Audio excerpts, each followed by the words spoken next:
Bonjour à tous, nous allons donc poursuivre notre cours en abordant cette fois-ci la session 7 consacrée au langage DAX.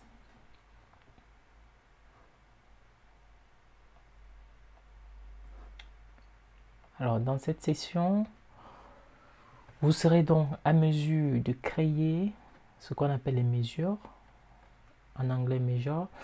Les mesures, c'est tout simplement, comme je l'ai dit précédemment, un champ calculé. Donc un champ calculé, c'est quoi? C'est tout simplement une formule qui va nous permettre de créer un indicateur.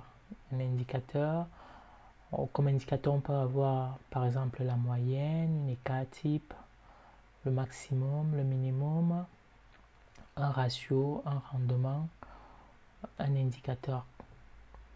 Donc, ce sera un des objectifs de cette session. Le deuxième objectif, ce sera de vous donner la possibilité de manipuler le langage DAX, donc de créer vous-même vos propres formules. Donc c'est ça, hein? Use and create DAX function and formula, donc éventuellement les fonctions. Et on verra aussi dans le workshop comment manipuler les fonctions de type agrégative, les fonctions agrégées comme la somme par exemple, ou les fonctions itératives comme la somme x. Nous verrons en détail ce que c'est plus tard.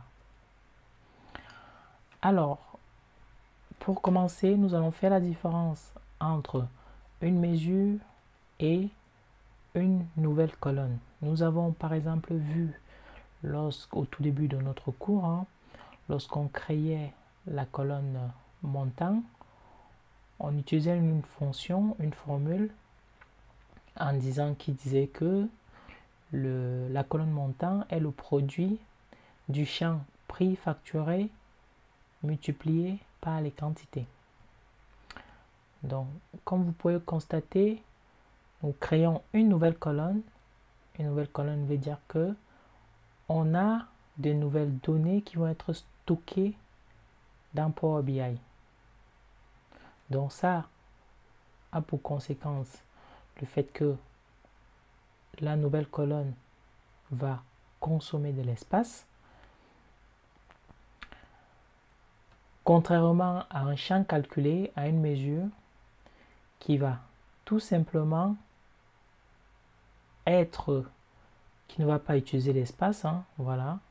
Donc ça va être tout simplement mis à jour lorsque les filtres vont changer. Donc il n'y aura pas de chargement des données, du calcul ensuite qui va être fait, pas du tout. Or, c'est le cas dans la création d'une nouvelle colonne. En l'espèce, c'est le cas pour notre colonne montant. Donc, contrairement à la colonne où elle va être consommatrice d'espace, la mesure va tout simplement demander la puissance de calcul. Donc, on va demander la puissance du processeur pour effectuer les calculs. Donc, créer des mesures a un avantage significatif par rapport aux colonnes parce que la mesure est calculée une fois, donc au moment de l'utilisation, elle est mise à jour, le temps de mise à jour est très court. Et ça nous évite éventuellement le problème de taille. La mesure ne prend pas d'espace dans notre espace de stockage. Et une fois lorsque vous avez créé votre mesure et que par exemple vous voulez l'actualiser, vous allez constater que le calcul va se faire sur les filtres qui ont été appliqués. Donc le calcul va se faire sur un nombre réduit de lignes, si on peut résumer ainsi, ce qui implique un gain en temps et un gain en performance. Donc qu'est-ce que le DAX? Le DAX, c'est un langage fonctionnel qui va nous permettre de construire des fonctions, des paramètres, des données, et également tout ceci va être évalué dans un contexte. Un contexte, c'est quoi? C'est tout simplement le fait que des filtres sont appliqués ou pas. les filtres sont appliqués ou en d'autres termes, les filtres sont activés ou pas. Donc le résultat de la formule peut être un indicateur numérique, une moyenne, un écart type. Ça peut être un champ texte, par exemple. Rappelez-vous au tout début lorsqu'on jouait avec les colonnes, on créait de nouvelles colonnes, donc on récupérait des champs texte. Et ça peut aussi être une nouvelle table, tout simplement. Donc on nous dit que l'éditeur de formule de DAX est basé sur IntelliSense, qui est un moteur de langage dans lequel, comme Excel par exemple, qui va suggérer les fonctions, les mots-clés et des références à la formule.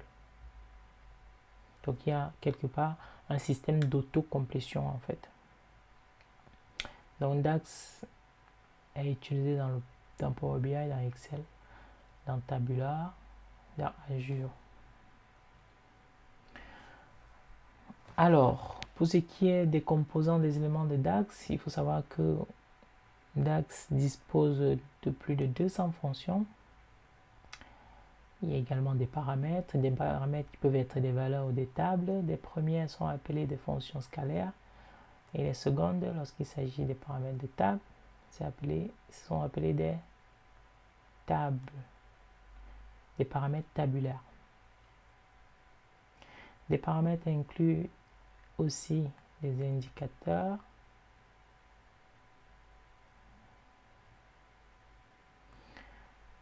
et des datas aussi, qui peuvent être des noms de tables ou des noms de colonnes. Donc, pour que nos formules ou nos fonctions écrites en DAX marchent bien, voilà, il faut respecter ce qu'on appelle un certain formalisme lorsque vous écrivez votre code.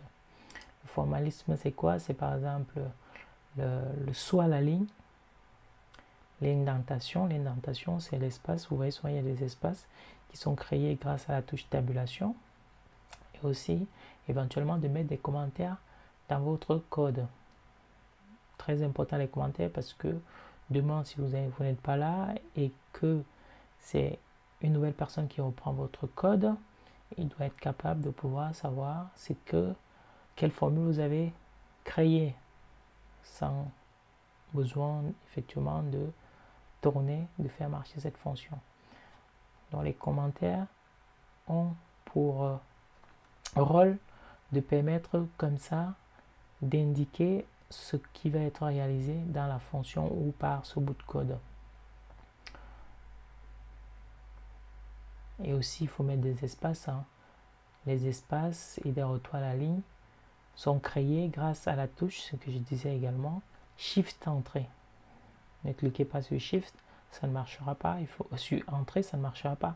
Il faut bien évidemment en premier lieu cliquer, appuyer sur la touche Shift et ensuite Entrée.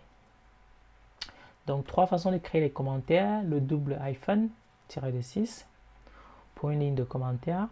Ça peut être aussi le double anti-slash, pareil pour une ligne de commentaires. Vous avez anti-slash étoile, étoile anti-slash pour un ensemble de commentaires, pour un ensemble de lignes de commentaires.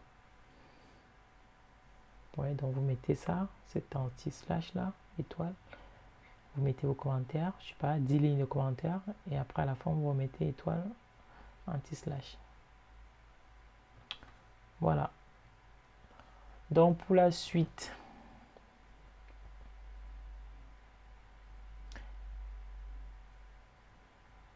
donc la formule, lorsqu'elle est calculée, elle tient en compte des filtres.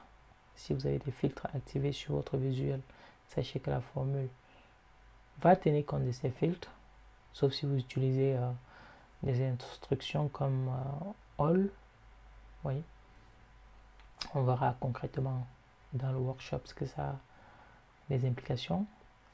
Donc on a le contexte des lignes.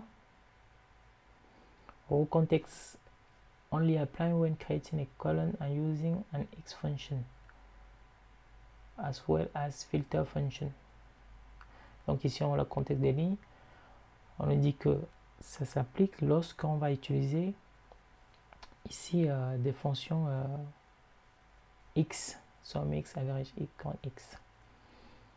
En gros, c'est des fonctions itératives. Donc, ça va balayer toutes nos lignes en fonction d'un certain nombre de critères. Et éventuellement, s'il y a des filtres ou pas, en fait. Voilà ce que ça signifie.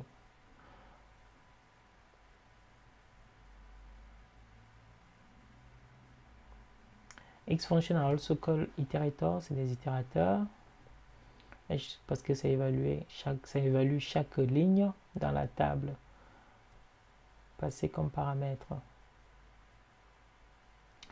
The filter function generate a table with reduced number of rows. Donc, une fonction filter, quand vous mettez filtre, ça va générer une table avec un nombre réduit de lignes. Éventuellement, ces lignes-là ont pour caractéristique de respecter le critère qui a été employé dans le filtre. Vous avez par exemple ici le montant par collection. Donc, on va utiliser pour ça la fonction itérative SUMX. Donc on va filtrer sur la table vente et l'expression ça va être related famille. Donc on récupère la colonne famille qui est égale à vente monde. Vous voyez, vente collection privée. On va récupérer le montant des ventes. Donc on va ce bout de code va nous renvoyer une valeur qui est le montant des ventes, mais c'est pas les ventes totales, mais c'est plutôt le montant des ventes pour le type de marché monde. Voilà, pour le type de marché monde, très important.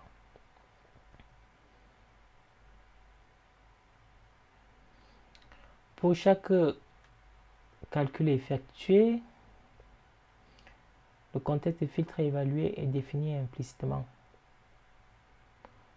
Donc, pour chaque calcul, le calcul va prendre en compte le filtre, s'il y a un filtre ou pas.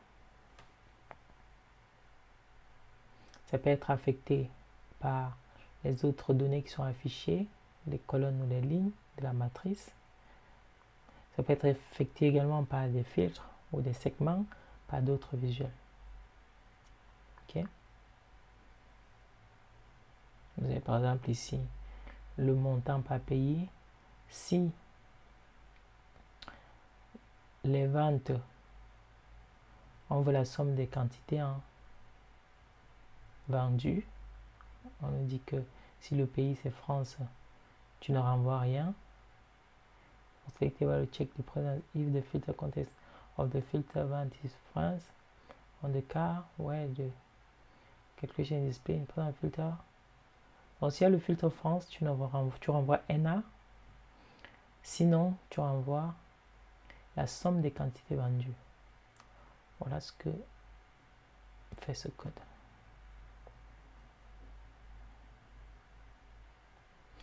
Le contexte des filtres peut aussi être défini explicitement en utilisant les fonctions DAX, comme nous allons le voir plus tard, en particulier dans la fonction calculate. Okay, vous verrez que lorsqu'on va utiliser la fonction calculate, on rajoute un filtre dans cette fonction. Tandis lorsque les deux filtres à la fois implicite et explicite sont appliqués à la même colonne, le filtre explicite prend le dessus.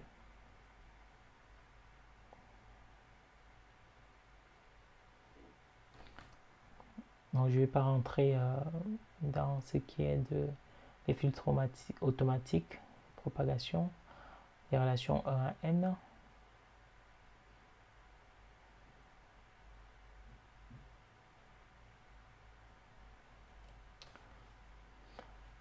Donc, quels sont les éléments clés de la fonction? Premièrement, quel est le type des paramètres qui vont être passés dans la fonction? Est-ce que ça va être des scalaires ou est-ce que ça va être des tables? Qu'est-ce que la fonction va retourner? Est-ce un scalaire? Est-ce une autre table? Comment on gère les contextes, les filtres qui sont appliqués tout simplement. Donc vous avez ici un certain nombre d'exemples de fonctions. Vous avez la fonction somme, ça renvoie ici la somme d'une colonne, par exemple la somme des quantités vendues. Ici vous avez somme global store sales. Dans notre exemple, ça pourrait être somme vente et quantité. Donc un somme X ici, donc ça va faire la somme de deux colonnes en fait. Ok, c'est pour ça qu'on a mis somme X. Donc ça va additionner la première colonne et la deuxième colonne. En l'occurrence ici, ça va additionner les ventes, sales plus profit. Sales plus profit. Et ça va, et à la fin, ça va sommer la somme des deux colonnes. Je ne sais pas si vous comprenez. Donc, supposons qu'on va créer une nouvelle colonne qui s'appelle somme X. Et dans la nouvelle colonne, ça va être la somme de sales et de profit. On la récupère dans une nouvelle colonne. Et tout en bas de cette nouvelle colonne, on a le total qui est le total de toutes les valeurs qu'on a trouvées en additionnant sales et profit, tout simplement. C'est une somme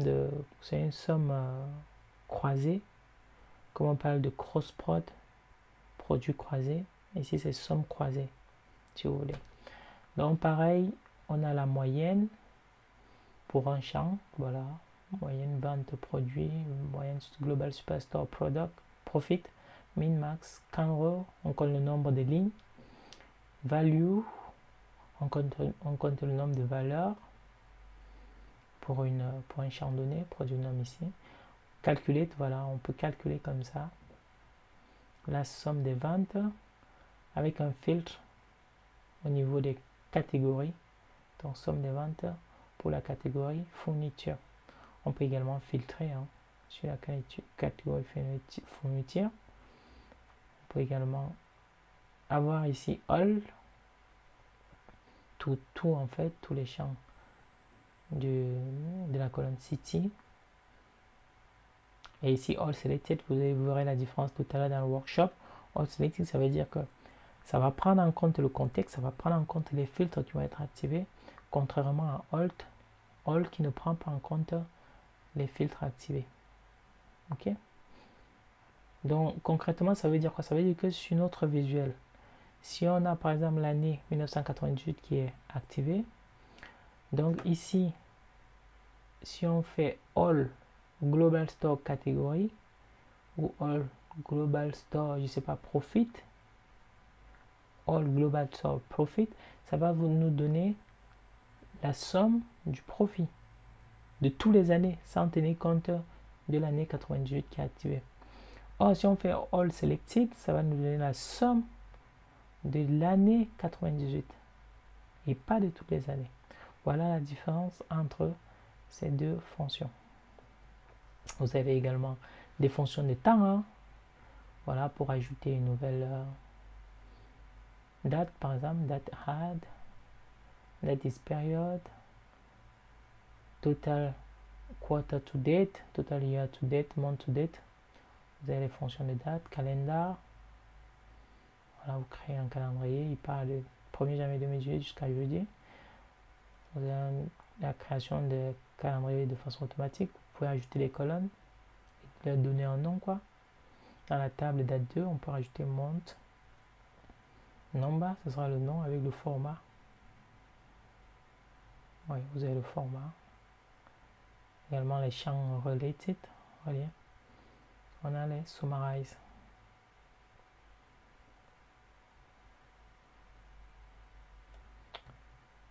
Voilà, je vous ai mis ici un lien qui va, comme ça, vous permettre d'accéder à une liste de fonctions DAX et vous verrez également des exemples qui vous permettent de les manipuler en fait. Si on clique dessus, on va avoir, je vais cliquer dessus, ça va me mettre sur ce site là, Power BI DAX Function. Vous avez globalement toutes les fonctions. Vous avez les filtres ici, les fonctions de filtre, les fonctions de table, okay, les fonctions de logique. Vous avez peut-être fait une comparaison. Vous avez if, les fonctions de texte, mettre en majuscule, minuscule, concaténer à gauche, à droite, vous voyez, au milieu, la longueur du texte, les fonctions d'information, les fonctions de relation, les fonctions agrégatives, count row, distance row, count, min, max, les fonctions de temps, time intelligence, les fonctions de parents et d'enfants, les fonctions statistiques, les fonctions de temps et de date, voilà, et d'autres fonctions plus importantes. Vous voyez par exemple ici, si on prend tout à l'heure, on voulait voir la différence entre all et all selected. Vous voyez là, si on clique sur all, vous avez une petite définition. Il nous dit ici que all function enlève tous les filtres appliqués dans le contexte de filtre. Vous voyez ici en fait la fonction all ne tient pas en compte les filtres qui vont être appliqués dans notre rapport. Somme des ventes, donc ça va nous renvoyer le total des ventes. Or, comparativement ici à all selected va renvoyer les champs qui vont être filtrés en fait. Ok, on peut voir, hein. On clique dessus, all selected, vous allez voir ici que all selected va renvoyer, vous voyez, le total des champs qui vont être sélectionnés, qui vont être dans le contexte du filtre. On a 4 champs: appliance, Blinda, bokeh, char, un charmat. Ça va envoyer le total de les catégories sur lesquelles les filtres sont activés. Voilà.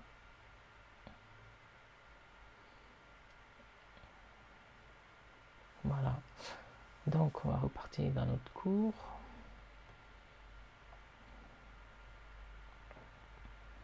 Donc, on va reparler des fonctions agrégatives et itératives. Donc, les fonctions sum, average, min, max, c'est ce qu'on appelle les fonctions agrégées. Agrégées, en fait, ça nous permet d'agréger. Contrairement aux fonctions avec les x à la fin, c'est les fonctions agrégatives. Parce qu'en fait, ça va balayer itérative ou itérative, pardon. Somme x, c'est une fonction itérative parce que ça va balayer l'ensemble des lignes de notre colonne. Ça va être utilisé pour calculer un produit, un cross-pot, un produit croisé entre deux colonnes ou une somme croisée entre deux colonnes. Ok? Donc on nous dit ici, il y a une fonction de somme x a pour paramètre une table ayant une ou plusieurs colonnes. Donc on dit seules les fonctions de somme x peuvent effectuer des calculs qui impliquent plusieurs colonnes. Or, somme, une seule colonne. Somme, voilà, c'est la somme des ventes, hein, somme de profit. Voilà. Mais vous pouvez, on verra plus tard dans l'exercice comment, par exemple, rajouter plusieurs colonnes à la fonction somme. Mais ça, on va devoir utiliser Calculate pour le faire. Je vous donne la réponse. Mais retenez globalement que somme est appliqué sur une colonne, sur un champ.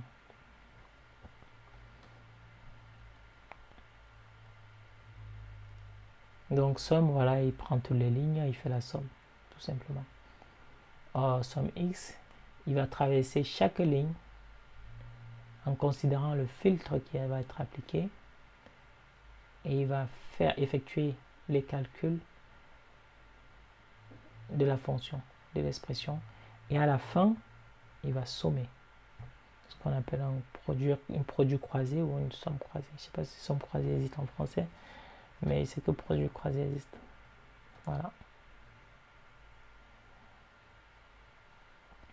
Donc maintenant, on va parler des mesures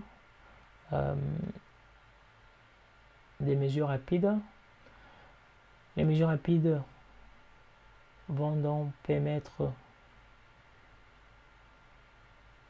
de prendre en compte les relations entre les différentes tables.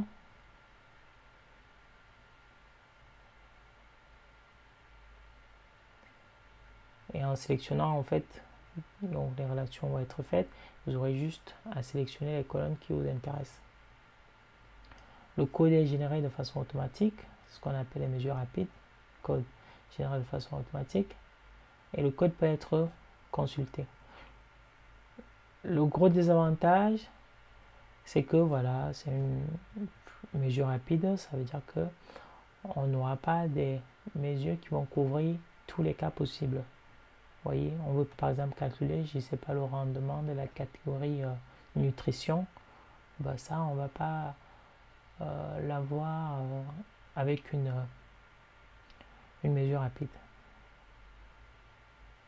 Voilà, et on nous dit également que les mesures rapides ne sont pas tellement documentées et sont souvent un peu compliquées à implémenter, à mettre en place. Donc où est-ce qu'elles se trouvent les mesures rapides? Elles se trouvent tout simplement dans Table Tool. Donc vous avez Accueil dans Table Tool et vous faites Quick Measure. Vous avez ici un onglet qui s'ouvre. Voilà, vous voyez, c'est des mesures simples. Et si on a le maximum par catégorie, vous pouvez choisir. Vous pouvez aussi vous essayer de jouer avec l'outil Copilote. Voilà, c'est un outil d'IA qui va vous proposer d'autres mesures éventuellement. Voilà, je vous laisse regarder en détail qu'est-ce que Copilote est capable de faire. Donc on arrive ainsi à la fin de la présentation de la session 7. Maintenant on va donc aller voir en pratique ce que ça donne les mesures en DAX.